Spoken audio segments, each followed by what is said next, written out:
Where did you get that? She asked in shock. Really? I show you a clear picture of you cheating on me, and the first thing you have to say is ask, where did I get this? Does it matter where I got it? Will my answer to your question change the fact that you are cheating on me with it? I ask my wife of 7 years. Honey, I know it looks bad, and I admit that we kissed, but it's not cheating. As you can see in the picture, we are in full view of many others. We weren't doing anything else, of course, she replied. So that's your main defense? No explanation of who you're making out with or why you're making out like that? You're assuming that because you're not doing it with him in that picture on the dance floor, it's totally fine. I need to know Tracy. Is that your definition of keeping your wedding vows? Brian, I can see that you're very upset about this. You have nothing to worry about, I swear. We were just caught off guard and it happened. You don't have to worry about it. Being a big deal out of it won't help anything, she stated firmly. Innocent? Innocent? You still haven't even given me his name. Why should I get upset over someone I don't even know? I spat sarcastically. Does it matter what his name is? If I tell you, you might do something stupid like pick a fight and he'll wipe the floor with you. I won't let that happen, she objected. I see. Thank you for your honesty and transparency. You've made your choice, now I'll make mine, I replied hotly. I turned around, ran up the stairs, and started packing my suitcase, which I would have enough for about a week. She quickly followed me. What are you doing? What does it look like, packing a suitcase? But why? Because I can't take any more of your lies and deceit. I need to leave and think hard before I say or do something I might regret, I growled. Don't be silly, Brian. I know you wouldn't hit me for anything in the world. Until today, I knew there was no way in hell you'd cheat on me, so I guess we don't know each other as well as we thought we did. Cheating? Who said I cheated on you? Shouted Tracy. Kissing him wasn't cheating, and you know it. I never cheated on you. There he is, I said sarcastically. What is? A blatant lie. But I've never cheated on you, Brian. I didn't cheat on you with him or anyone else, she shouted. Huh? Then what do you call it? And I held out another picture to her, taking that same night. That's a pretty good picture of you entertaining him, isn't it? But where? How? There you go again. Doesn't it matter where I got the picture from or how I came to it? Does that knowledge somehow change the fact that you really did cheat on me and just lied about it to my face? She dropped the pictures on the floor and sobbed, trying to hug her husband. Stay away from me, Tracy. Communication is a two-way street. I gave you a chance to be honest with me about everything and come clean, but you don't have to think I'm worthy of the truth. I could have stayed and tried to discuss this with you for the sake of our son if you were honest, but you seem to be demanding too much from me. I'm taking my phone. If you ever call me again for any reason other than an emergency with little Bobby, I will block your number. Do I make myself clear? She nodded her head and I walked out, pissed off, frustrated, and hurt to the core. It was Friday night when I checked into the motel. I decided I would take the weekend to consider my next steps. If I divorced her, which was my instinctive impulse, Bobby would end up in a single-parent household and I would have to pay alimony and child support. I wish she had given me some sort of explanation or at least apologized. Maybe she didn't have time to think about it. That's why I decided it would be better for us to be apart and think about what direction to take next. The absence of my wife and son was taking a heavy toll on me and the loneliness was unbearable. I cried until I fainted. Shortly before noon the next day, messages began to arrive. Having received my engineering degree some time ago, I had gotten a job at a local chemical laboratory, which was a packaging facility of a large chemical concern. After 5 years there, I was offered the position of production manager at the flagship research and development center 1,000 miles away. Along with the increased responsibility came a significant salary increase, so we jumped at the chance and moved. We left all our friends and family behind. Tracy got a job in the call center of a large credit card company. The call center employed over 1,200 people, most of whom were Tracy's age. A year after we moved in, little Bobby was born. I convinced her to become a stay-at-home mom since I was being paid well, but she loved the company of her work friends. Her work friends quickly became our friends. We were part of a loose group of 6 to 12 couples who got together on average every 2 months, sometimes at her home, more often at a restaurant or club. The girls were her co-workers, and the guys like me consisted of their husbands. That's not to say I didn't have friends where I worked, but Tracy works tirelessly to ensure that our social calendar consisted mostly of her coworkers. I had no objections as they were all nice enough. The women were all stunningly attractive, as were their husbands. I felt out of place around the debonair and dapper men, but they all treated me the same as the others. It was from this group that my current barrage of messages consisted of. It was clear that Tracy had not only informed them of our problems, but had given them the details, and they were all urging me to give them an audience and help diffuse the situation quickly. I shook my head, amazed at how she kept her attempt from me, yet freely shared the details with our friends. Now I wondered what kind of friends they really were. I don't like other people knowing about my affairs, especially my personal life and the intimate details of my marriage. This situation in itself was disturbing to me. The only person who didn't call or text me was Tracy. She knew I would honor my promise to block her. Cassidy, it seemed to me, was the instigator of everything that was going on.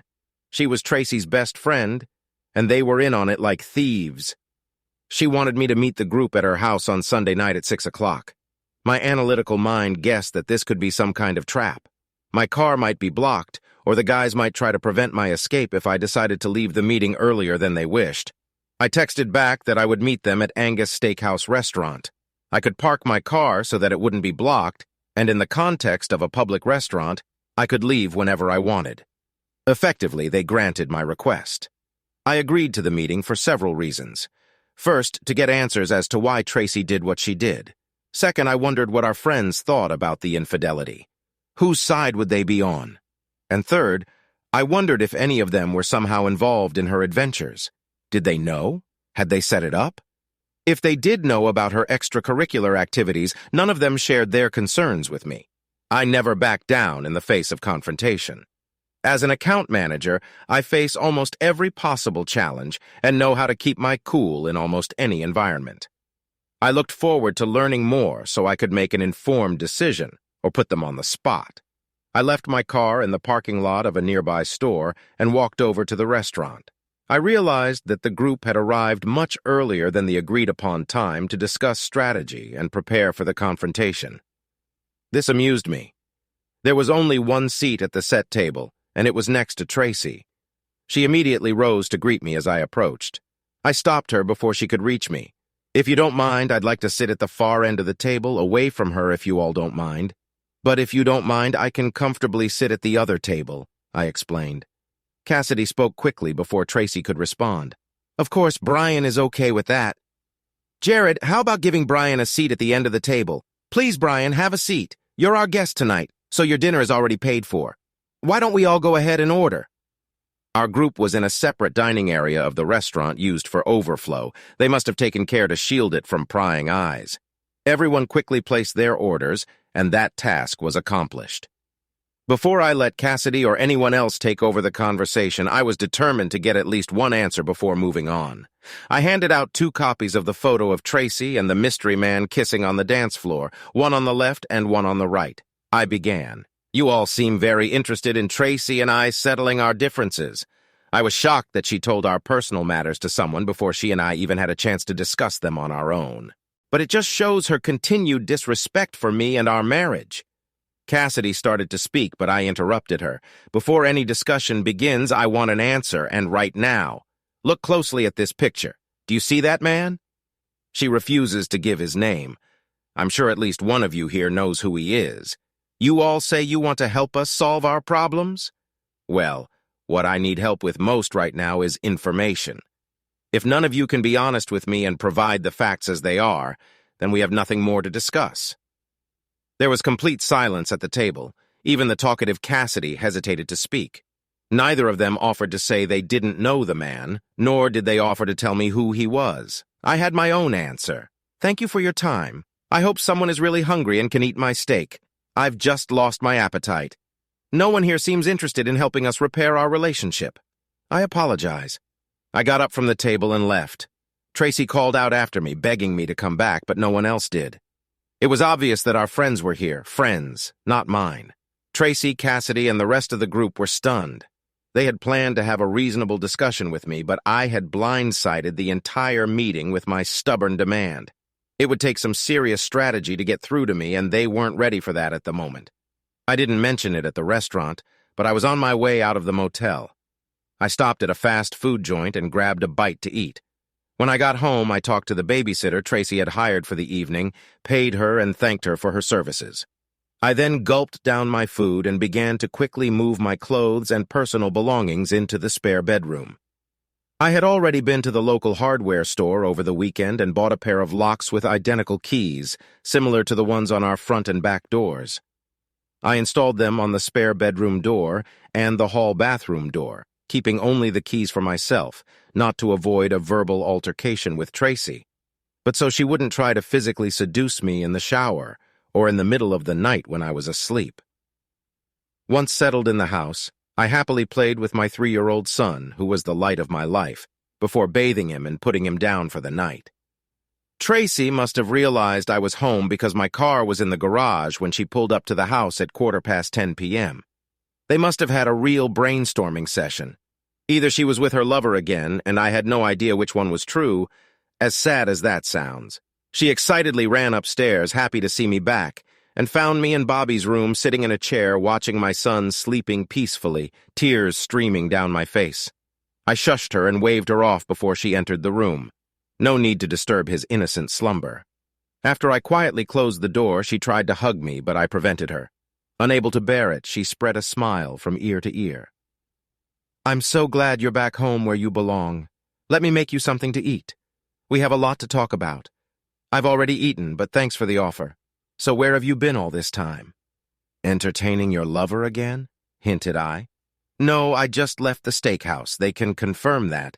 They helped me find the right words to get us back on track." "I have so much to tell you," she explained. "I'll talk to you about anything if you give me the name of your lover. If you can't do that, then we have nothing to talk about." "I can't. I just can't," she said sullenly. "I wish you would keep to me your husband, at least half the devotion you keep to your lover. I will stay in the spare bedroom until further notice. Please stay away from me and never touch me. Who knows what disgusting diseases you now carry inside you. I won't let your horrors keep me away from my son. He needs me as much as you do. If you ever decide you're ready to talk, your next words to me will be the name of your lover. But if you're willing to sacrifice our marriage to protect him, then so be it. However, I don't want you to speak another word to me until you are ready to give up your lover's name. For all I know, you're going behind my back preparing to take our son and move in with him tomorrow." She walked away, sobbing and lowering her head. A week went by during which Tracy and I enjoyed talking to Bobby, but unfortunately we didn't say a word to each other. Finally, on Monday night after work, upon returning home, I was faced with a surprise. Everything was fine before I entered the house, but apparently they wanted to surprise me. As I walked into the kitchen to see what we were having for dinner, a crowd of people piled in from the adjoining rooms and surrounded me. It was a group of Tracy's couple friends. They all seemed to be here, and they couldn't wait to see me again. Everything was said that would cause annoyance, but I felt like they were walking on eggshells. The first words out of my mouth were, "Where's Bobby?" I decided that adult conversations should not take place around my son. I've already dropped him off at the babysitter's, and she's made arrangements for him to stay the night, Tracy explained. "I see," I said in surprise. "There had been some pre-planning that I hadn't been privy to, but I didn't see any of your cars parked on the street. We all wanted to surprise you, Brian, so we all parked a block away from the house and walked. We couldn't risk you just driving by after seeing all of our cars," Cassidy objected. "Well, you all certainly caught me off guard. What's the matter? Why are you all here? Has something changed recently that I don't know about?" I inquired. "Yes, honey," Tracy began. "Why don't we all go into the living room and explain everything? I'm ready to answer your question right now." "Sure, but first I need to go to the bathroom for a minute. I just got home. I'll be right there." "Why don't you all go ahead?" I went to the restroom in the hallway, peed, flushed, and washed my hands. Turning on the recording on my cell phone, I slipped it into my shirt pocket where the camera lens was barely visible in case anything interesting happened, and joined the crowd in the living room. I was surprised to see 2 other people there who hadn't been in the kitchen before. I immediately recognized the asshole Tracy was cheating with, sitting next to a pretty woman slightly younger than him. Tracy began. "Brian, you've already met everyone except Elliot Franklin and his wife Gail. They've been part of our company of friends for a long time, but you've never met them before. I realize this may come as a shock to you, but you were so insistent on finding out who he was that we all consulted and decided this was the best way to find out his name. If you try to attack him, all the guys here have agreed to come between you. We don't want anyone to get hurt today. So you finally gave me a face, huh? It's a little late to worry about me getting hurt, isn't it? I stated sarcastically. Oh, I get it. Neither of you were worried for a second about hurting me, were you? All you cared about was keeping the boy Wonder safe and sound, didn't you? Don't worry, I'm not going to touch that bastard. I don't want to catch any of the diseases he may have already infected Tracy with. Everyone present let out a groan of disappointment. Cassidy jumped in. Brian, we understand your frustration. Can we speak calmly and professionally as friends while this situation is being handled? We are trying to give you what you asked for. You wanted his name and now you have it. We assumed you would also want to talk to him, and as you can see, we have already arranged that. However, Elliot doesn't need me to speak for him or on his behalf. He is perfectly capable of speaking for himself. Our role today is merely to introduce you to each other. After the introductions, Elliot rose to his feet and held out his hand. I'm afraid we've gotten off to a bad start. I hope that by the end of this meeting we can be friends, or at least polite to each other. I promise to always treat you with respect and courtesy, and I hope you will do the same, Brian. May I call you Brian? He asked, extending his hand to me. I made no movement in response to his gesture, keeping my hands at my side. First of all, since we're just now meeting for the first time, Mr. Franklin, I prefer you call me Mr. Wilson. I can't imagine that our friendly relationship would warrant such familiarity. Secondly, you have just promised to treat me with respect and courtesy after you have already shown me blatant disrespect, and yet I am supposed to flippantly ignore your extreme insolence and treat you politely in return? Fair enough, Mr. Wilson. My suggestion was solely in reference to our conversation today. I was not referring to past incidents or incidents. If you will allow me, I would like to talk to you about what happened between me and Tracy, your wife. Please do not say her name in my presence or refer to her as my wife. That title may be short-lived and unpleasant for me.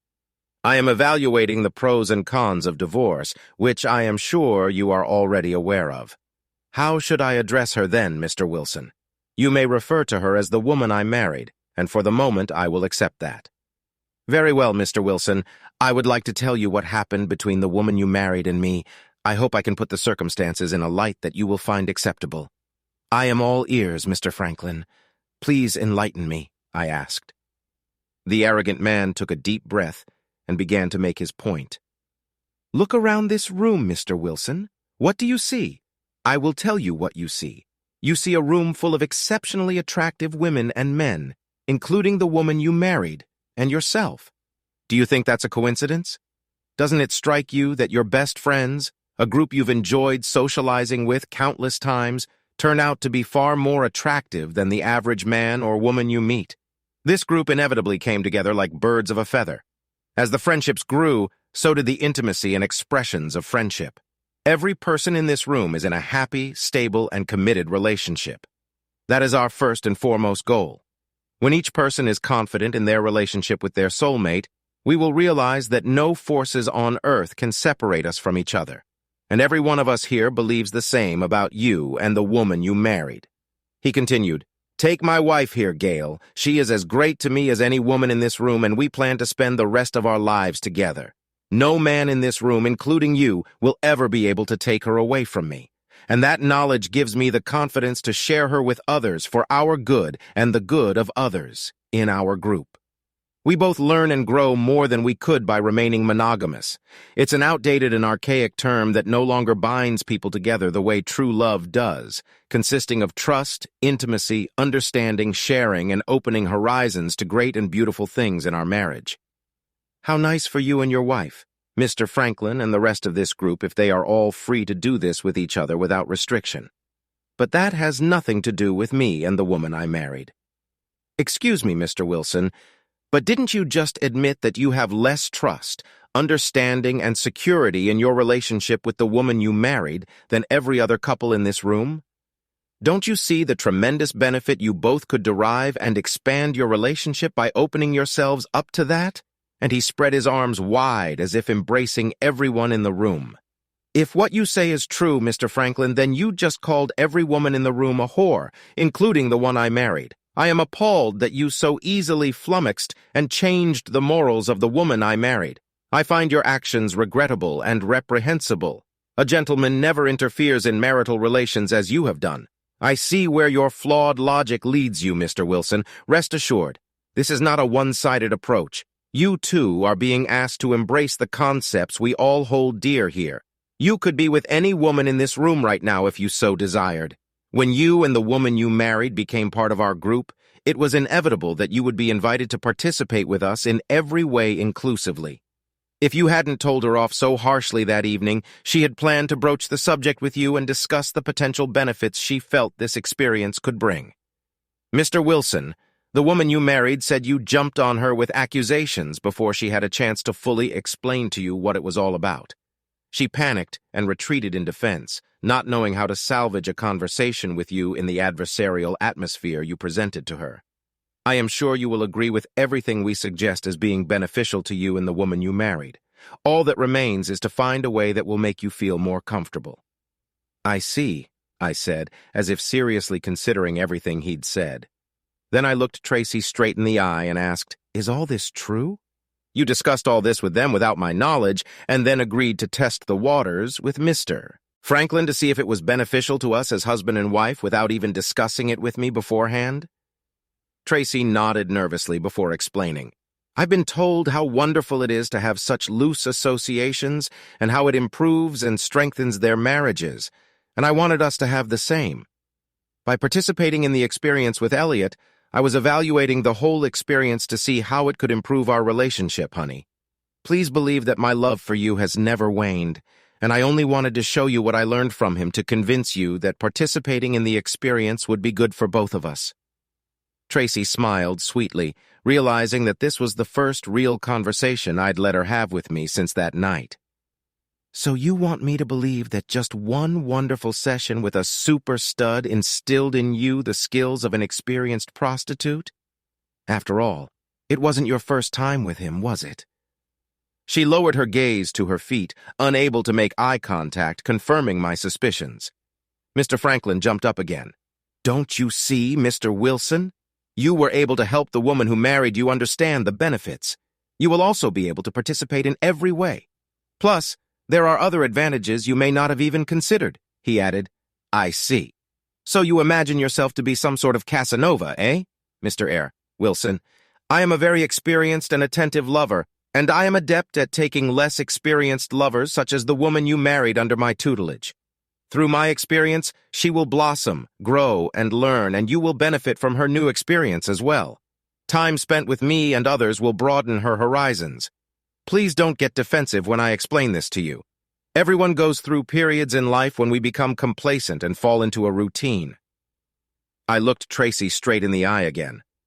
"When have I ever resisted trying something new? If you think we need to brighten up our relationship, why didn't you ever talk to me about it before jumping into bed with a womanizer?" She timidly replied, "Please don't misunderstand me, honey.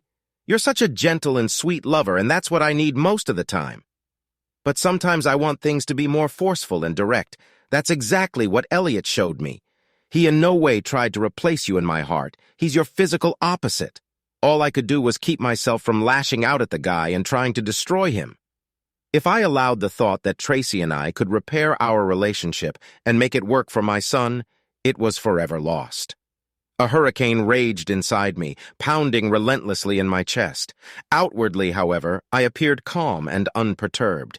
Now that I had come to the irreversible conclusion to divorce her, my new imperative was to gather as much ammunition as possible to return fire on all of them, creating as much chaos in their lives as possible for their part in the destruction of my happy home. "Thank you, Brian. Now do you see our group in a better light? Will you and Tracy join? You will never regret it. Your marriage will only grow stronger from it. I guarantee it."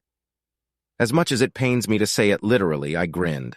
I'd like a little more time to digest everything that's been explained to me today. Tracy and I need to discuss something one-on-one, alone, just between the two of us. Once we get something settled, we'll get back to you with an answer. Is that okay with you?" The asshole grinned in an obvious weak smile. He was having trouble pretending to be polite. He hadn't expected a delay. He needed my answer right now, but he wasn't going to get it. "Sure," he said obediently. "Take as much time as you need." Then he nodded. "Gentlemen?" The three largest men quickly grabbed me and held me tight. I wasn't going anywhere. Although I was held securely, I didn't feel threatened in any way. It was just a surprise move. Tracy walked over, pulled my cell phone out of my shirt pocket, and started clicking all the videos she had taken. "Please understand, Brian, we want to trust you. We really do. But until you become one of us, we must understandably take steps to protect ourselves. It was quite obvious that you were recording the events of this evening on your cell phone. I'm afraid we can't afford that level of trust in you at this time." Tracy nodded toward the asshole. He asked her, "So it's all gone then? Everything?" Tracy nodded, saying, "Yes, there will be no recording of tonight." She then tucked her phone away in her pocket. It became abundantly clear that she was already a full-fledged member of the club for him to believe that she would go against my wishes to fulfill them. I demonstrated the look of defeat this jerk was seeking. Mr. Franklin continued, "There you go, Brian. Don't be so depressed. I'd like to believe that you've decided to keep a record primarily to better choose who you're going to be with first when you join our summit group. But please realize that we simply can't take that risk. There's too much at stake." He patted me on the back, and the group quietly left the house. I grabbed my keys and headed to the garage myself. "Where are you going?" asked Tracy, puzzled. "To pick up Bobby, if that's okay," I replied. "I was hoping we could, renew our physical acquaintance today. There's no reason to go get him right now, is there? I miss my son." "Obviously you don't. I'll be back in a little while," I advised. She took another hint, but I ignored her and walked out the door. I drove to the Angus Steakhouse restaurant. I was hungry since I hadn't had dinner yet, and I was missing something I ordered but didn't eat the last time I was there. The restaurant did not disappoint. Taking my time, I savored the tender beef, mentally going over the events of tonight. Hopefully everything would work out the way I had planned. Only time would tell. The kind Mrs. Stevenson thanked me for the generous tip I'd paid her over and above her usual hourly rate. I might have to depend on her in the near future, and I wanted to make an acquaintance with her in addition to Tracy. Bobby was thrilled to meet Daddy, and he couldn't stop cackling all the way home. I gave him a bath and fed him before putting him down for the night. Tracy informed me that she was cooking something light for us since we hadn't eaten. I informed her that I had already had a snack, and she should take care of herself and not worry about me. Offended by my pettiness, she brushed me off, not wanting to upset Bobby with the upcoming conversation. Since it was Monday night and we both had to work tomorrow, I got ready for bed. She wanted to talk. "What's going on, Brian? You seemed really interested in Elliot's offer about our band, and then you dropped me like a hot potato. What happened? I'm really glad you asked. Let me answer your question with my own questions. Guess your answers will provide clarity," I offered. "Go ahead," she suggested. "Just before they left, 3 men seized me in my own house, and you never said a word against it. Is that true?" "It wasn't like that," she objected. "It wasn't like that, was it? 3 men grabbed and held me in my own home? Yes or no, Tracy, did it happen?" "Yes," but before she could answer, I interrupted her. "Yes, it did. And did you say a word of protest to any of the other witnesses who were also silent? Yes or no, Tracy? Just answer yes or no," I commanded. "No," she answered with difficulty. "Finally, we are beginning to understand. Then listen carefully to the next question. Did I ask you to take my cell phone and delete anything from it? Did you? Yes or no, Tracy? Come on, girl, you were doing so well. Don't stop." "Be honest," I muttered. "No," she said quietly. "So please bear with me because this is going to be a long question. Be careful so I don't have to repeat myself. You admit that you had no objection to me being held in custody in my own home. You also admit that you took my cell phone and deleted the recordings from it, not at my request, but at the request of someone other than your husband. Is that true, Tracy? Yes or no, is that true? Yes. Good girl. We're almost there. Now, since I was standing right in the room when this happened and did not hear anyone tell you or ask you to delete anything from my personal phone, you must have tentatively entered into the conversation in my absence, then agreed to perform this task without my prior knowledge or consent. Is that correct?" Tracy looked down at her feet. "Yes, that's correct. I hadn't thought of it that way. You make it seem like a betrayal on my part." "It is betrayal, Tracy. Now let's go back to your first 2 questions. Why did I drop you like a hot potato? Why? Your own answers should reveal the truth about why I acted that way. You proved today that you are on their side, not mine, not ours, but theirs. Now, if you have no objections, I'm going to bet alone again tonight. I don't want to watch and be around a man who so indifferently stabs me in the back. Tracy started sobbing as I left her in the hallway to contemplate her behavior. Of course I locked the door. Sometime around 4 in the morning, I heard attempts to open the door. 3 or 4 fruitless turns were enough to foil her attempt. Tuesday morning, I was talking to the vice president in charge of the facility where I worked. Dan, could you recommend a divorce attorney for me? I mean a good one that will fight as hard for the husband as he will for the wife? Please tell me you're not asking for one for yourself, Brian, Dan pleaded. Unfortunately, I am.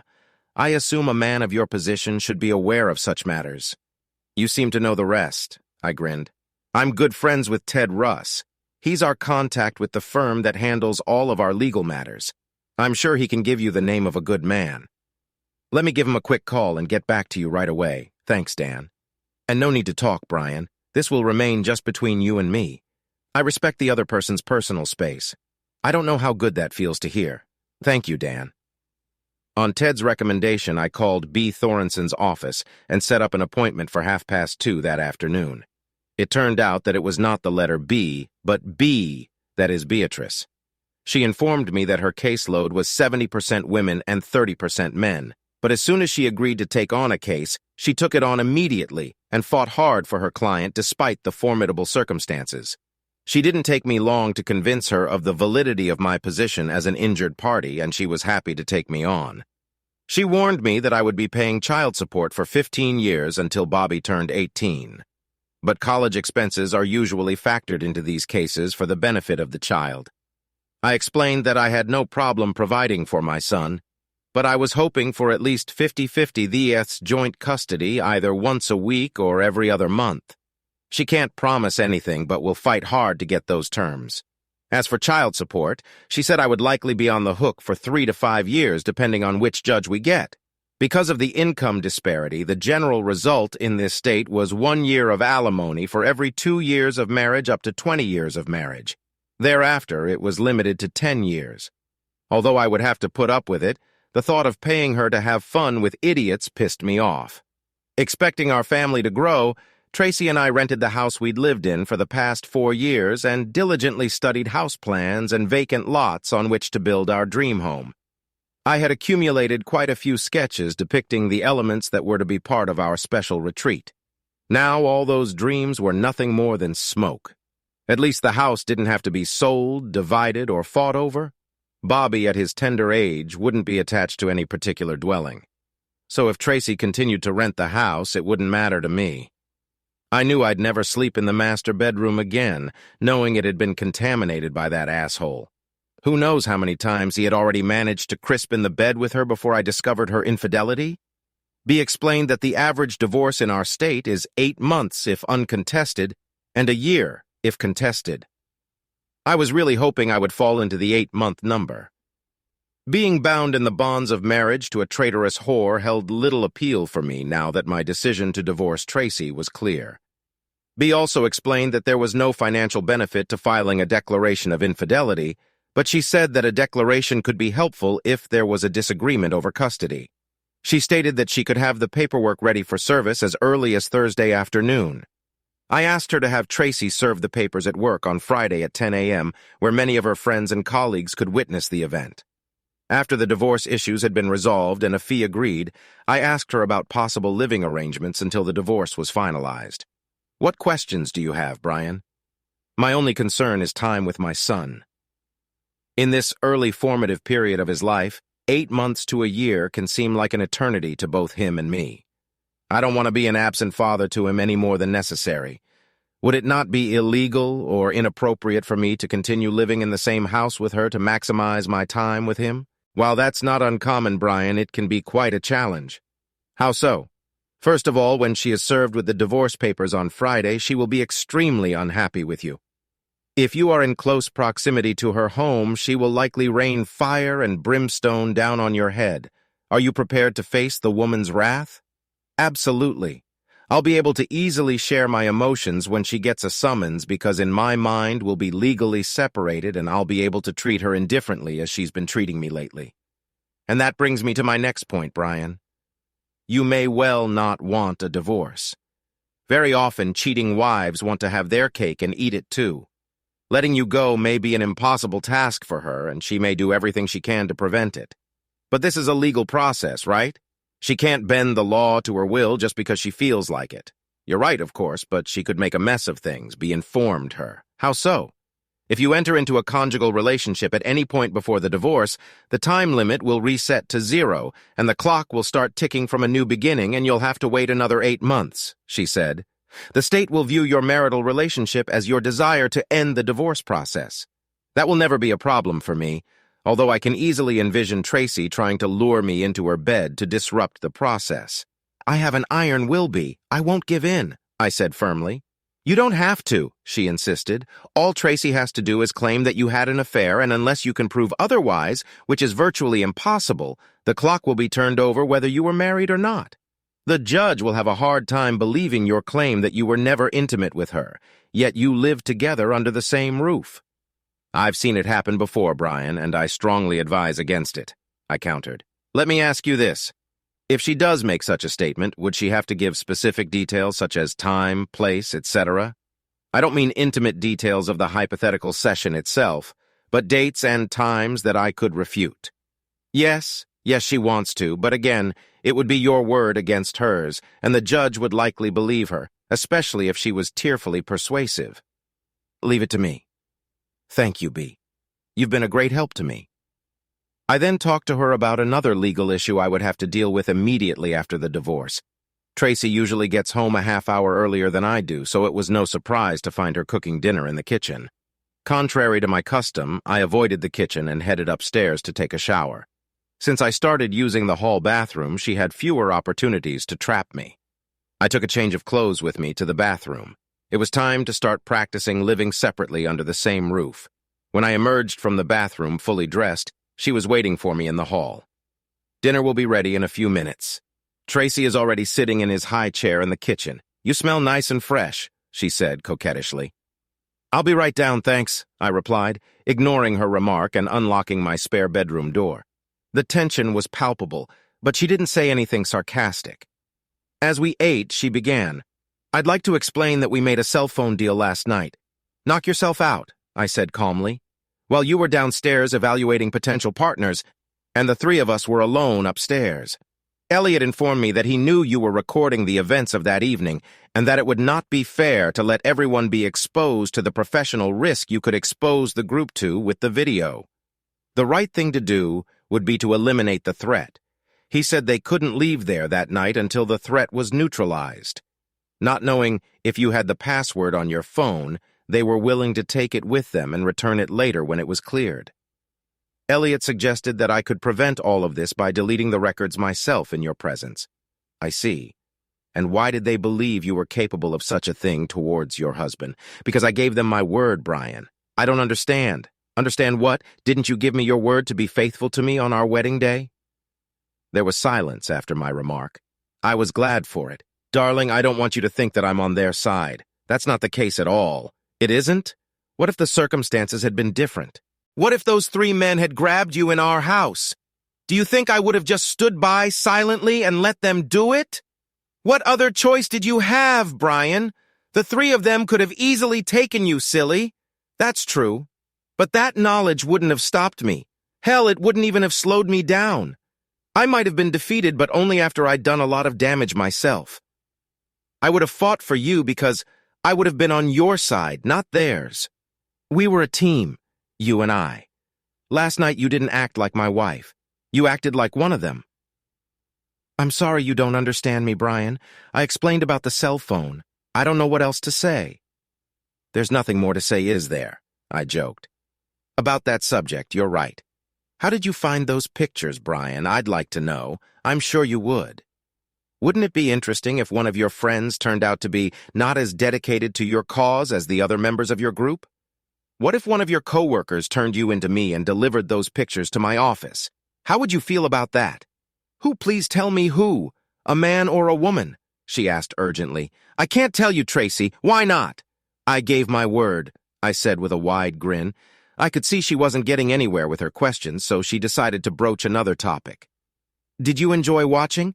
"No, I just saw a bunch of animals." "That's exactly right, Brian. It doesn't have to be emotional for any of them. It will just strengthen our marriage." "How did it go?" "Our marriage is hanging by a thread. I already feel closer to you," I added sarcastically. "Don't be like that. You don't know what it's like. Tracy, has our life become so boring, mundane, and devoid of fantasy that you're afraid we can't survive as a couple without inviting other people into the bedroom?" "I didn't say that. It's not that we couldn't survive without it, but don't you want to do more than just survive? Shouldn't we take opportunities to strengthen our marriage when they come along? What's the harm in that? The harm, as I see it, is the destruction of the trust we once had. That is what you have already done with your experiments. Instead of strengthening our marriage, it is tearing the very fabric of it into two. Perhaps no one you know considers fidelity an admirable character trait, but I do. Obviously, your friends don't give it much thought. They proved that last night. I don't trust you anymore, Tracy. You've proven you're perfectly capable of doing whatever you want behind my back. If it's so important to you and you believe in it so much, why didn't you come to me and talk things over with me before you jumped into bed with another man? Because I knew you would react that way.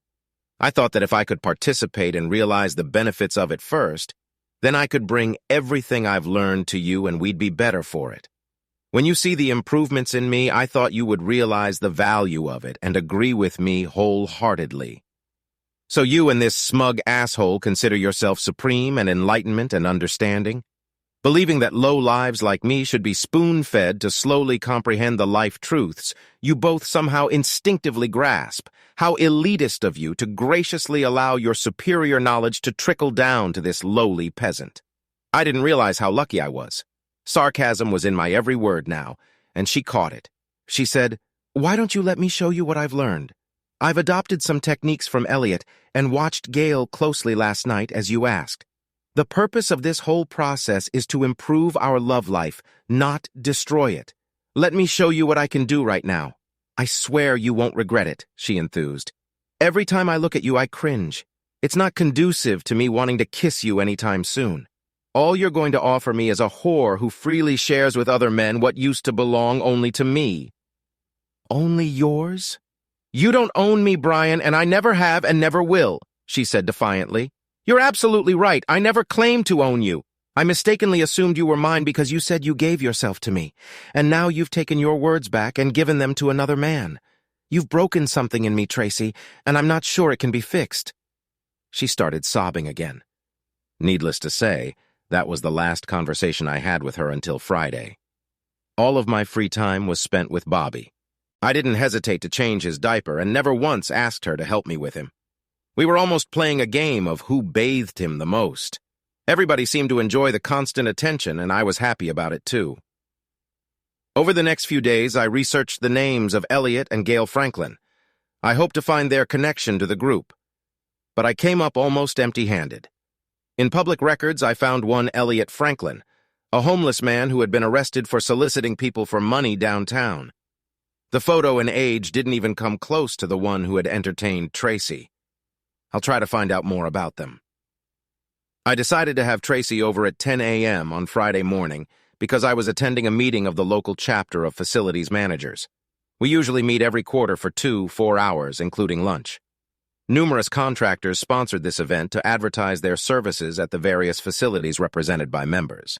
Thus, not if, but when Tracy calls, my secretary will confirm my extended absence, and I will intentionally leave my cell phone on silent mode.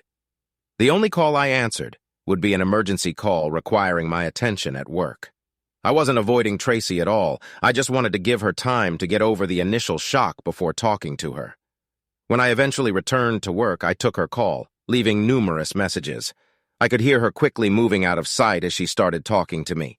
"It's about damn time! Are you serious? To get serviced in front of my friends? Do you know how embarrassed I was? Are you really going to divorce me over this? I told you it was nothing, Brian. When are you going to get that through your thick skull? Why won't you return my calls? Why do you refuse to talk to me about this? My secretary should have informed you that I'm in a management meeting. I just got back to the office and called you back right away. I have a job to do, you know. It doesn't stop just because you want to talk. And as for talking, when have I ever refused to talk to you? You're the one who's been avoiding talking to me for the last 2 days. I've never once refused to talk to you. I'm still talking to you now, aren't I? And since we both have work to do, why don't we resume this conversation at a more appropriate time after work? Then I will talk to you about anything you wish. She began to cry over the phone. I don't want a divorce, she wailed. Please, Brian, don't divorce me. We'll talk tonight, okay, Tracy? Okay, she said, snorting. I love you. Tonight then, goodbye, Tracy. I only had one meeting left at work that day, and it was a short one concerning a lab that was having problems. I called our building automation contractor to resolve the problem. Surrounding yourself with quality people makes the job much easier. I arrived an hour early as Friday afternoons tend to have fewer problems. Most people don't want to solve problems on a Friday afternoon. However, I realized that I would have to solve the problem, and the best way to do that is to pull myself together and face it head-on. Saying that she might not be in the mood to cook tonight, I grabbed some Chick-fil-A for dinner and texted her. She arrived shortly after I did. I grabbed his diaper bag and carried Bobby into the house from her car. She rushed to me, hugging me as I held our boy in my arms, knowing I wouldn't harshly rebuke her or upset Bobby. I set him in his high chair and helped feed him. Babies can be sloppy eaters, of course. He is at the stage where he likes to throw food, so there is very little food left on his tray for him to throw. He thanked me for the takeout food. We both cooed and talked happily with Bobby, although tears were streaming from her eyes at the same time. I spent most of the evening with him, never leaving his side until he was put down for the night again. He was my center of attention, my goal, my reason for enduring the dire circumstances. I knew what was in store for me, and I was as prepared for it as I could be. She was going through the divorce papers when I walked into the living room where she was located. She took a deep breath to calm herself before she spoke. I'm sorry, Brian, okay? Is that what you wanted to hear? To be honest, it's the first apology you've given me since this whole thing came up. What exactly are you apologizing for? Tracy? I'm sorry that you saw those pictures and found out about them the way you did. I can only imagine how uncomfortable it must have been for you.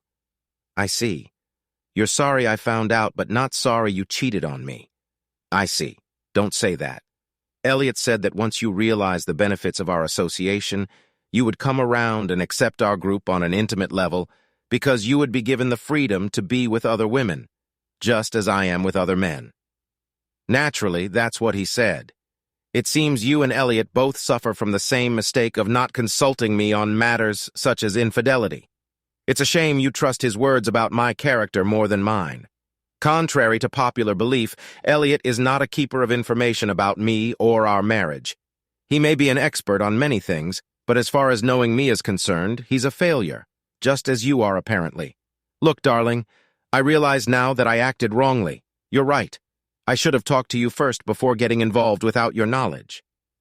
After seeing your reaction that night, Elliot told me that in hindsight, if I had approached you first, things would have gone much more smoothly. He's still convinced you'll come around, but now I'm not so sure. Why don't you call off this stupid divorce and let us get back to normal? Back on the road again? Tracy, that train has derailed and done irreparable damage. There's no getting it back on the tracks. You blew it up with dynamite when you let that asshole take you to bed, and then you betrayed me as well. Just sign the papers and let us both pick up what's left of our lives and go our separate ways. I know you, Brian. You don't want Bobby to end up in a single-parent family to be raised by 2 parents living in separate homes. If I remarried, you wouldn't want him calling another man daddy. No man wants that for his son. Think about it. Reconciliation is the best option for both of us. I wouldn't want him to call another woman mom if you remarried after a divorce like you did. That's probably true. You should have thought about all this before you betrayed your vows, not after. Right. It would have killed me to hear him call another man daddy, but it's better to come from a broken home than to live in a house full of lies and deceit. If we hadn't gotten divorced, I still wouldn't be part of your company of horrors and harlots. They may be physically attractive, but to me, they are disgusting, and you would continue to entertain whomever you saw fit. but it will never be me. I can never be intimate with you again, Tracy. Put that in your pipe and smoke it. That's not what you mean. You're just saying that to hurt me, and it really hurts. So 1 point, Brian. Look, what if I gave up on the idea completely? Swore I'd never get involved in their relationship again? What if I turned my back on them as friends? I'm desperate, honey. You and Bobby are two of the best things that have happened to me in my entire life. I'm sorry you think I've turned my back on us, but it's not true. I value you two above anything else in the world. I hear the words you say, Tracy, but I just don't believe you. You've already proven yourself to be a liar. Now I can't trust a word you say. It's too late. Just sign the papers and get this over with as soon as possible. Never. I'll never sign those damn papers as long as I live. I don't want a divorce, and I will fight you every step of the way, no matter how long it takes. I may have lost you at this point, Brian, but I want you back. I'm not going to give up. I believe in us more than you do. I'll crawl to you on my hands and knees until you take me back. Too bad you didn't have enough faith in us to stay true to your wedding vows. You've heard the old aphorism, once cheated, always cheated, and it is through that prism that I will always look at you, I quipped. She started sobbing again, perhaps from the realization that she was facing an impossible task. What now? She asked. I hope you don't expect me to leave. I'm not going anywhere. I'm staying here with Bobby. Besides, we have nowhere else to go, she mumbled. You're right. Now that you're out of the world, Bobby has become my whole world to me. I don't want to spend any more time away from him than necessary. That's why I've decided to continue living here while the divorce is going through. I continued. Don't worry. I won't get in your way. I will no longer require you to do my laundry, cook my meals, or clean up after me. You take care of your needs, I'll take care of mine, and we'll both take care of Bobby's needs. I ask is that you don't touch me with your contaminated body. To me, you are a walking contagion from head to toe. You are disgusting to look at, disgusting to think about, impossible to stay married to. We will coexist under the same roof, but it will only be coexistence until divorce, which will never lead to reconciliation. As she pondered my words, her relation was replaced by dejection. I heard what you said, Brian, but divorce is a long road, and we both know a lot can happen in that time. I'm going to get you back, honey. I swear I will. As long as you keep meeting and hanging out with your so-called friends, you won't have a chance in hell. I will never socialize with them again. As you so aptly pointed out, I don't own you, and I can't control your behavior. But if you ever bring one of your jerk lovers here, I swear on my life that you and he will seriously regret it. Is that clear? Of course, sweetheart. I already told you I'll turn my back on them if that's what it takes to get you back. Do you want me to quit my job and become a full-time mom? No, it's too late for that now. Besides, if you did that, I'd only be paying more in child support in the divorce. She didn't like my return, but she kept a cheerful smile for my benefit. I decided that the days of our confrontation were behind us.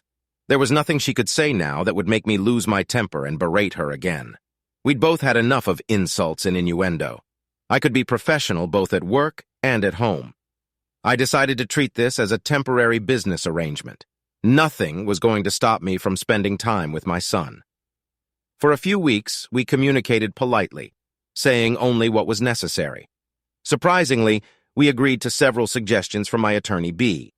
In the interim, I would pay all rent if Tracy would pay all utilities. I canceled all utilities in our joint names and reissued them in her name only. Both of our cars were already paid off, so we each paid our own gas and insurance. We each took care of our own meals, so there was no need to share groceries. Being financially free of it was not as difficult as I had anticipated. Since I was still paying the lion's share of our expenses, she accepted it. I transferred half of our savings to a new account opened in my name only and left the balance in an account in her name. She was quite unpleasant to me for a few days after that, but soon realized that I was only enforcing the terms of the divorce agreement, which she politely refused to sign anyway. Tracy made every effort to come up with an excuse to ask me questions and engage me in conversation. I was always polite and never turned her down unless she got personal. I never asked her for anything or started conversations. One day I was going through a desk drawer in my room looking for socks of a certain color, and it occurred to me that I hadn't seen the 3 pictures of their meeting. I urgently searched all the drawers in case I had moved them and forgotten about it. They weren't there, and I knew who had taken them. I scrutinized the lock on my door with a magnifying glass, and only then noticed the fine scratches. She would never have been able to pick the lock on her own. She must have called a locksmith to do it for her and produce a key. That was the only explanation. The next day, I bought 2 new identical locks and installed them on the bedroom and bathroom doors and hid the only new keys back in my pocket. She didn't want me to know that she could get into my room anytime she wanted, and I didn't want her to know that she no longer had access until she tried again. Her continued betrayal to protect her lover further confirmed that my decision to divorce was the right one. Now I wondered if she would lie and claim that her date with Elliot never happened. After a few months of détente, she began periodically asking me to take her out to eat or to go to a movie. In general, to anything resembling a date or a couple's activity. I always politely declined such offers. I could see that she was getting nervous. She was used to going out with her friends a few times a month. She really wanted to be with them again, but she remembered her promise not to socialize with them. Then I started receiving calls and messages from them, inviting me to go out or even stay alone if I wanted to. After each such call or message, I blocked the number without answering it to prevent a repeat. In mid-December, she invited me to attend a Christmas party in her company. I politely declined, citing that I had promised to babysit a little boy, but told her to have a good time. We had always gone there together in the past. The following weekend was my company's party. I had planned to go alone, but she didn't want to do it. In the evening, she took Bobby to the babysitter's house. I cleverly left for the party without saying a word to her. Apparently, she soon followed me in her car and quickly found me at the party. As usual, she was stunningly beautiful. She tried to make small talk with me in the presence of others, but I had little interaction with her. When I was alone with him, Vice President Dan asked if we had made up. I explained the situation, and he only laughed, saying that I had the courage to live under such circumstances. However, I made it clear that I didn't want to waste time with my son for this time. He understood my position. Leaving the party, I went straight to the babysitter's house and picked up Bobby. He slept all the way home. I expected Tracy to be bitterly disappointed and rake me over the coals after the party, but she was so pleased just to be with me on any excuse that she seemed grateful for the few crumbs of attention she had inadvertently received in a public setting. Tracy wore very few clothes around the house at all times. I applied my engineering skills and soldered a resistor in parallel with the thermistor built into our digital thermostat to control the temperature. The resistance value I chose caused the heating temperature set point to be 5 degrees lower than the displayed temperature, and the house was cooler than usual. My idea was to encourage her to put on warm clothes. I was partially successful in doing so. 2 weeks later, I removed the fixed value resistor, restoring normal, accurate operation. At least I tried.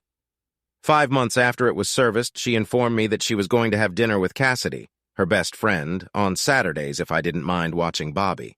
I nonchalantly replied that I didn't mind as long as she didn't bring that slut or any of her lovers into the house. My employer sponsored a bowling league, which I decided to join on those Saturday nights when she went out. I had a lot of fun making a complete fool of myself on the lanes, and Bobby was thrilled to get so much attention from the ladies in attendance. It was so much better than sitting at home wondering what Tracy was doing or who she was. One day I got home later than she did, and she asked where I had been with Bobby. I told the truth. She asked if she could come with me next time, and I again told her honestly that I only leave the house when she does and not sit home alone. My answer really upset her, but again, pleasing Tracy was no longer my concern. She often asked me how we could ever be a loving couple again if I never gave her a chance. She never signed the divorce papers. It was supposed to take a whole year. 6 months after the service, Betrayal, my attorney, contacted me and informed me that Tracy's attorney had successfully argued for 10 mandatory marriage counseling sessions to a week. I had to attend them and couldn't just sit and be silent for the entire session. I had to answer every question the counselor asked me. I asked her if I could repeat the same simple short sentence for every question. B said she didn't care what I said as long as I said something relevant to our marriage. I thanked her and hung up. Of course, Tracy's lawyer made sure the marriage counselor was the kind of person who favors the wife and readily vilifies the husband. I didn't care what the therapist thought of me as long as I followed the letter of the law. To every question and statement from Tracy and the therapist, I replied, I don't want to stay married to a promiscuous woman. Not a few minutes later, they were both frustrated and angry with me, but while my repeated remark was "ters," it also applied to our marriage. I endured the barrage of verbal abuse hurled at me by both women with a smile on my face. I did not raise my voice, call anyone names, or use vulgar language. After the fifth unsuccessful session, the therapist canceled the remaining sessions, citing unproductivity and waste of time. The remaining months passed without change. I continued to spend every spare minute with Bobby and could tell that he felt that special bond I had worked so hard to create. 4 days before the divorce hearing date, Tracy moved out of the house and took Bobby with her. I was also served with a restraining order to stay away from both of them until the court date. Subsequently, B contacted me with 2 scoops. I tried to warn you, Brian. She claims that on 3 separate occasions you coerced her. She didn't report it at the time of the events because she was hoping for reconciliation, saying it was a price she was willing to pay to keep her child in a 2-parent household. However, according to her, the last time you demanded she felt ill, then you allegedly forced her. The hospital documents submitted by her attorney show several bruises as evidence. She has countersued for full custody, allowing you only infrequent visits under CPS supervision. I'm afraid she's got you stumped. Is any of what she claims true? B, you know me much better than that. Not one word is true, not one word. Okay, I just needed to hear it from you. I will fight for you to the end, but I have little hope of overcoming her accusations without hard evidence to back up your denials. B, has she provided all the necessary information that you indicated would be required to investigate her allegations? Yes, she has. I have the details in a folder in my office. Can you email me the information her attorney has provided? Sure, for what it's worth. Remember, you cannot call her, email her, text her, or contact her or your son in any way until I tell you otherwise. Do you understand? Nothing. If she calls you and you hear her voice, don't say a word, just hang up immediately. Understood? She ordered. Got it, I repeated. 2 days later, walking into the house after work, I was shocked to see Tracy sitting at the kitchen table. Her car was nowhere to be seen. Perhaps she had gone with someone else. She was waiting for me. I had no idea why. My first impulse was to run away so as not to violate the restraining order. But she called out loudly before I could get out the door. Brian turned around and listened to me if you want to see Bobby again. She definitely had my attention. However, trying not to talk to her, I just stared at her face and kept my distance. Well, you don't have to say a word. Just listen. I remained calm and didn't make any gestures that could be construed as aggressive or confrontational. First, hand me your cell phone so I can turn it off. I placed it on the kitchen table. She picked it up and turned it off to make sure there was no recording. I tried my best to talk you down, but you were so stubborn I had to resort to desperate measures. How does it feel to have the shoe on the other foot? It's not very pleasant, is it? I'm sorry, Brian, but you left me no choice. I had to claim we had sex, which you demanded to turn back the clock. But Elliot convinced me I needed a backup plan in case your lawyer was convincing enough to object. So I made up a story about you hitting me in anger. We both know you never touched me. I've already told you that you would never hit me in a million years, and I still believe that, even here and now. But I needed to make sure I got full custody of our son, leaving you with only crumbs of time to spend with our baby.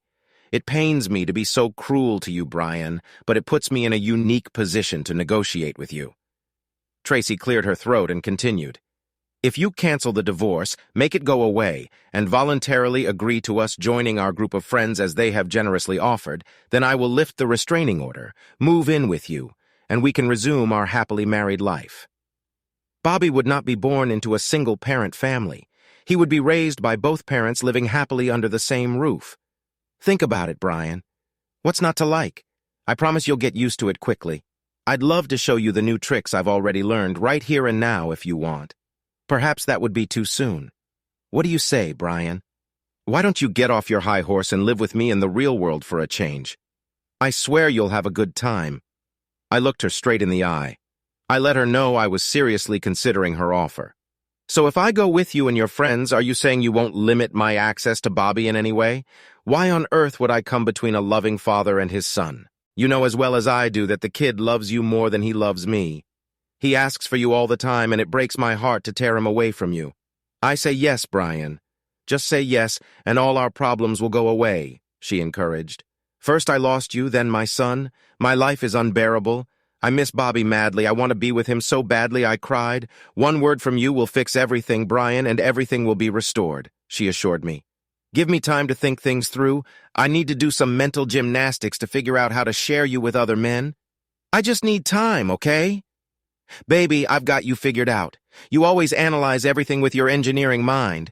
We're going before a judge in 2 days. I need to hear from you by tomorrow. Just text me one word. Yes, so I know you agree and I'll make it right again. But if I don't hear from you before the hearing, I will punish you for the rest of your life. Your son will grow up hating you. I will take care of that and you will pay me for it. Please don't make me do this to you for Bobby's sake. Okay, honey?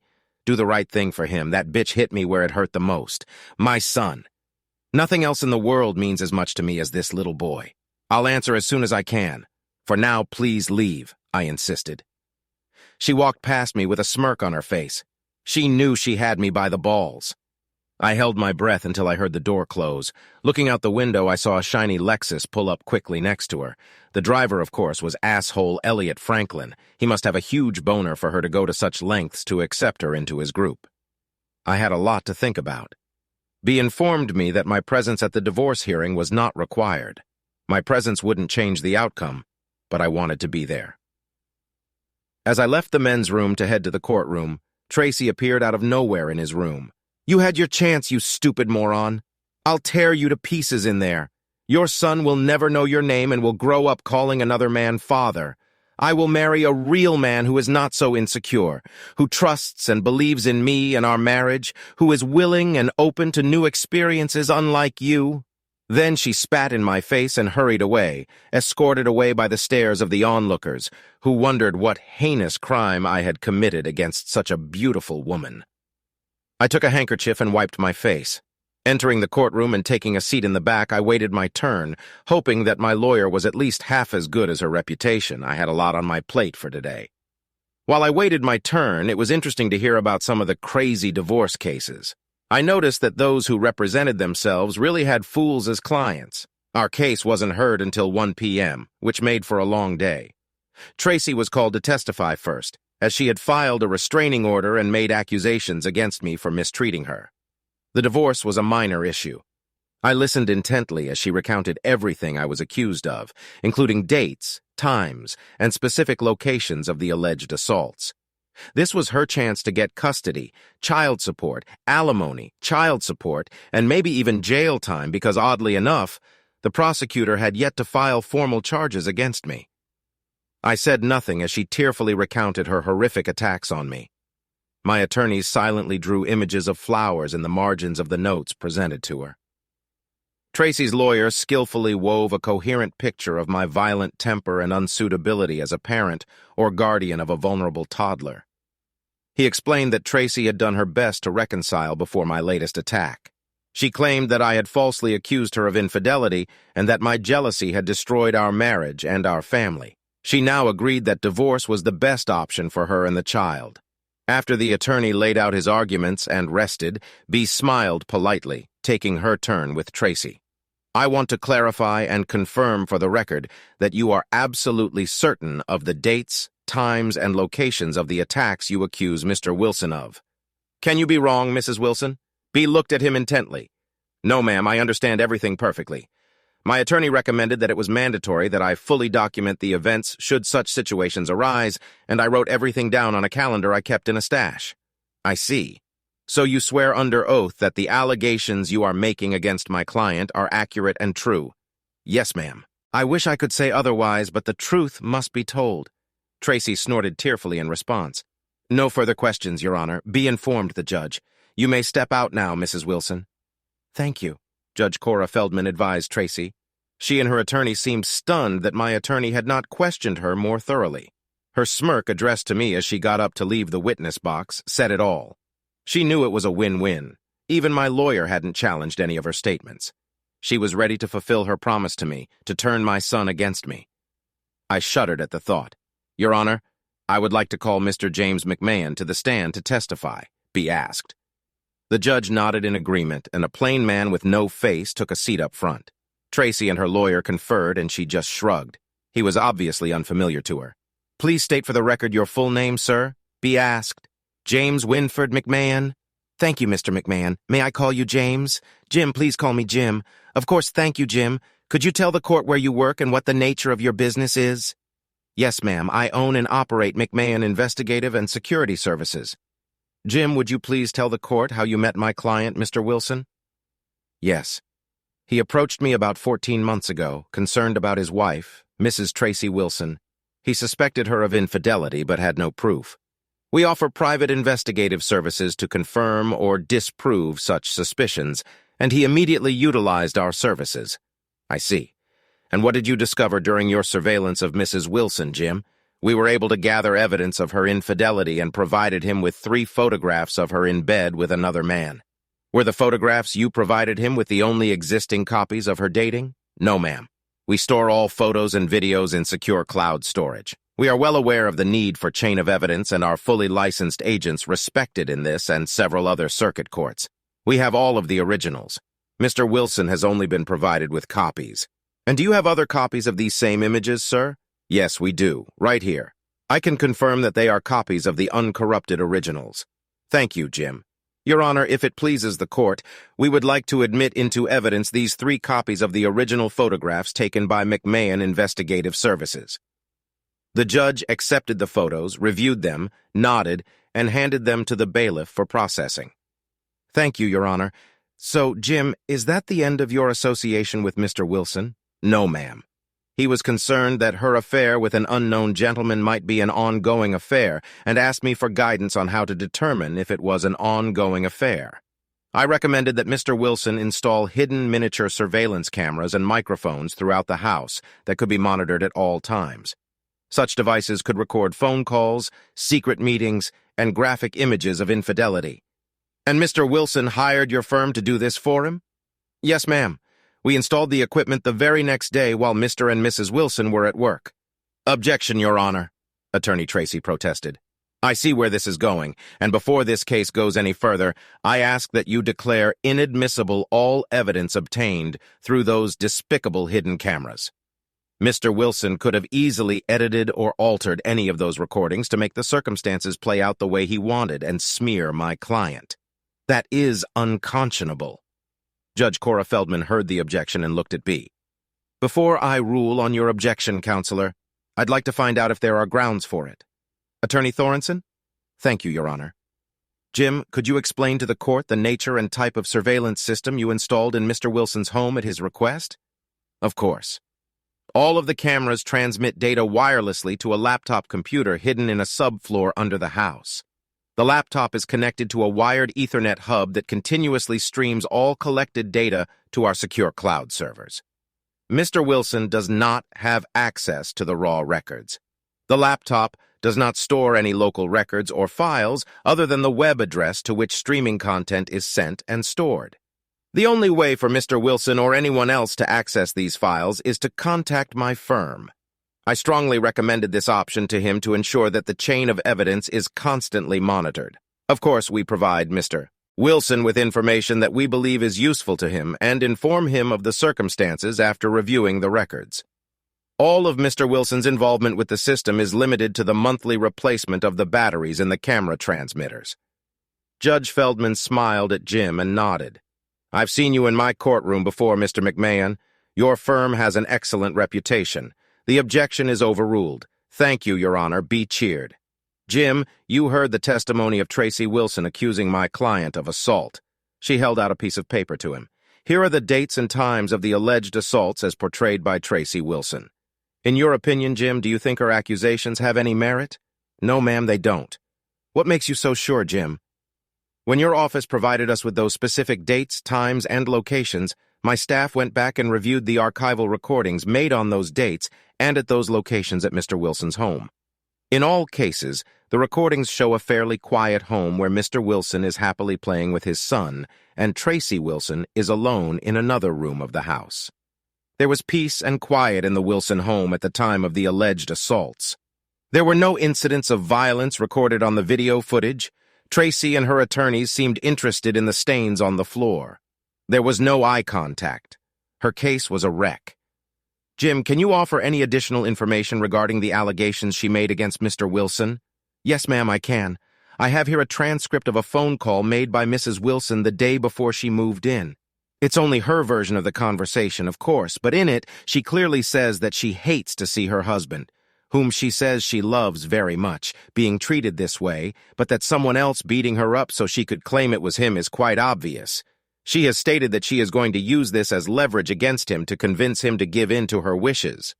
Objection, Your Honor, that's hearsay, her attorney grumbled. If need be, I can provide the original tapes of her saying all those words in her own voice, but that transcript is a mirror image of the words she said on the phone to someone other than her husband. Offered Jim indignantly. Casey's lawyer sat down and did not object again. Be said, thank you, Jim, for your expert testimony. No further questions, Your Honor, and sat back down. Judge Feldman looked at Attorney Tracy. Would you like to question this witness, counselor? Defeated, he said. No questions, Your Honor. Judge Feldman ordered, You may leave the room, Mr. McMahon. Thank you. After my private investigator took his seat, the judge continued. I see what's going on here. An innocent man is being accused of crimes that it is obvious to the court that he did not commit in an attempt to sway the court toward full custody of the mother's child. In doing so, Mrs. Wilson perjures herself. Perjury is a third-degree felony and can result in up to 36 months in prison. The transcript of this hearing will be forwarded to the district attorney for possible prosecution. It is my hope that he will press charges against you, Mrs. Wilson. I hereby grant full custody of the child Bobby Wilson to his father, Brian Wilson. Tracy Wilson will have visitation rights at Mr. Wilson's discretion. Mr. Wilson, I urge you to be generous with visitation. Your child needs to spend time with his mother. I nodded to the judge in agreement.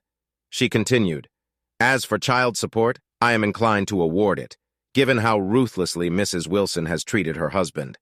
But I am not without compassion. Alimony in the amount of $1,000 per month, payable on the first of each month, is awarded to Tracy Wilson for a period of 3.5 years, or 42 months. Each of you will keep your automobiles. The checking and savings accounts will be divided equally between the spouses based on the balances and the accounts as of the date the divorce petition is filed. Each party will retain their retirement accounts. Because Mr. Wilson will have primary custody of the child, the court will not award child support. Mr. Wilson, as custodial parent, I grant you the right to make decisions regarding your current residence. Do you want to stay there or move?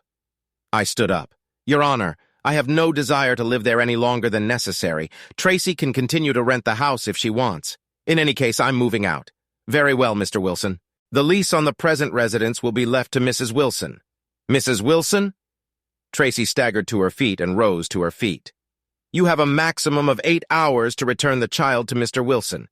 If you refuse to comply, you will be held in contempt of court. Is that understood? Yes, Your Honor, she said tearfully. Good. The judge has allowed it. I suggest you take appropriate action before you leave this building today. All restraining orders are lifted, and I grant the petition for divorce in Wilson v. Wilson. You should both receive divorce decrees within 30 days. Tracy cried with despair as she realized she had lost her family. She turned to me to comply with the judge's order. If you don't mind, Brian, I'll bring Bobby to your house tonight after dinner. I'd like to be with him for a few more hours before I turn him over to the judge. That won't be necessary, Tracy. I've just been waiting to see how this trial ends. I've already got my eye on a new apartment, and I'll have some friends help me move there as soon as I get out of here. I held out a piece of paper to her. Is the address of my furnished apartment? I'm only taking Bobby's stuff, my personal belongings and tools. All the furniture you can keep. Bring Bobby to this address tomorrow at noon. I should be settled in by then. She nodded sadly at me. If anything, I'm sorry, very sorry. This is not the outcome I envisioned. Well, since life with me was so boring and mundane, from now on you can have the interesting and fulfilling love life you've been striving for without me. Good luck with your next open marriage, I stated sarcastically. She didn't say anything back. Brian, I want to thank you. For what? For not going after Elliot and Gail Franklin. They really are wonderful people. Too bad you'll never get to know them like I did, she said gratefully. No problem. I have absolutely no interest in Elliot or Gail Franklin. As far as I'm concerned, they don't exist to me at all. No, neither Elliot nor Gail. But I can tell you who I'm interested in doing business with, the company you work for. I found out from HR that your company has a very strict non-brotherhood policy because so many women work there and they want to protect them from predators. I will be suing your company tomorrow, claiming that blatant violations of their policy caused the destruction of my marriage and almost cost me my son. Ronald Hensley will be named as the primary culprit. Apparently, he slept with a dozen female employees in violation of company policy. You may have heard of him. He's your manager. Tracy stood puzzled, opening and closing her mouth like a fish in water. I continued. As it turns out, Ronald has a lovely wife, Lydia, and 2 elementary school-aged children. I don't know if she knows about his antics with other women, but don't worry, I'll make sure she knows everything, including Rita Consuela, the woman he claims he's been married to for so long and his greatest love on earth. You may know her as Gail, but why? Why did you do it? His wife and children don't deserve to be destroyed like this, she pleaded. Why? He destroyed my marriage. Why shouldn't I destroy it? He almost robbed me of my son. Why shouldn't his children know the truth? Even now to this day, you defend and protect him. How enlightening. If you stick around a while longer, Tracy, you might be able to get the man of your dreams, your extraordinary lover. Something tells me he could be divorced within a year or less. The only downside to a lover is that he too could be unemployed very soon, just like all your other call center girlfriends. It seems that their silence when they don't condemn Ronald's disgusting behavior also violates company policy. You want us all fired? But how am I going to support myself now? She objected. Oh, don't worry. Your job is safe. I promised your company that I wouldn't publicize this as long as they kept you on staff. To think you could eventually start your own group of horrors. I can only imagine how wonderful your life will be when I'm no longer in your way. Once you explain to them how lasciviousness has strengthened our marriage, I'm sure the ladies will be bursting with desires to join you. You may have a hard time hiring another manager. Perhaps one of the husbands will take on a leadership role. Just imagine all the exciting new possibilities, enthused I. But why are you protecting my job and firing everyone else? She babbled. For one reason and one reason only, Tracy. I agree with the judge that Bobby needs a mother in his life. It's not exactly a dream job and it doesn't pay very much, but it's enough so you can live without having to come to me for money. One day when he asks me how I treated you in the divorce, I want to be able to honestly say I was fair. If you tell him otherwise, I'll show him the proof. Neither Tracy nor her friends knew that I had already known her lover's real name from day one. My private investigator does an excellent job and is worth every cent he charges me. An engineer always approaches a problem from a position of knowledge. If we don't have the answer, find someone who does. That's exactly what we do. B. My shark of a lawyer sued Tracy's call center for $1.5 million and settled for a tidy sum. $250,000 she kept, and the rest went to me. The day I received my paycheck, I wrote Tracy a check for $42,000 in a lump sum. My child support obligations were paid in full by her own company, and there was still a lot left over. Now I could build my dream home. Word spread quickly through the workplace. Many single ladies where I work looked at me as potential prey. But after just getting off this roller coaster, I think I'm going to focus on Bobby for a while before I get involved in dating again. Read it last.